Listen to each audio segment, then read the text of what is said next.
Çfarë ndodh kur mesazhet e fshehta bëhen të dukshme? Kjo është pikërisht ajo që ndodhi në shtëpinë e famshme, ku Alba dhe Labi diskutuan për hyrjen e Xhenetës. Në një situatë ku tensionet janë të larta, mesazhet indirekte mund të kenë një ndikim të madh. Alba, një nga banorët më të njohur, ka marrë rolin e një komunikuesi të rëndësishëm.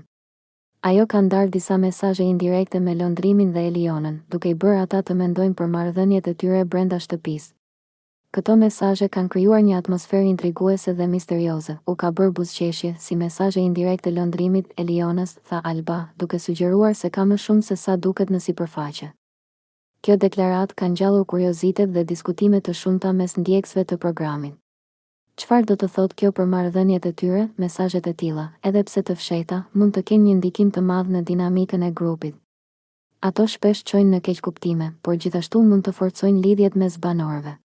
Në këtë rast, Alba duket se po luan një rol të rëndësishëm në ndihmën e tyre për të kuptuar njëri tjetrin më mirë. Diskutimi mbi mesazhet e fshehta është një temë e zakonshme në reality show, por në këtë rast, ajo merr një dimension të ri. Tensionet dhe emocionet janë të pranishme, duke e bërë situatën edhe më tërheqëse për audiencën. Si do të reagojnë Londrimi dhe Eliona ndaj këtyre mesazheve? Një tjetër aspekt interesant është se si këto mesazhe ndikojnë në perceptimin e publikut. Të gjithë janë të interesuar të dinë se si do të zhvillohen marrëdhëniet brenda shtëpisë. Kjo krijon një atmosferë të paparashikueshme, ku çdo veprim mund të ketë pasoja të mëdha. Me kalimin e kohës, këto situata mund të çojnë në zhvillime të papritura.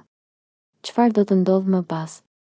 A do të arrijnë banorët të kuptojnë mesazhet e njëri tjetrit, apo do të thellohen ndarjet mes tyre? Kjo është ajo që e bën këtë histori kaq intriguese.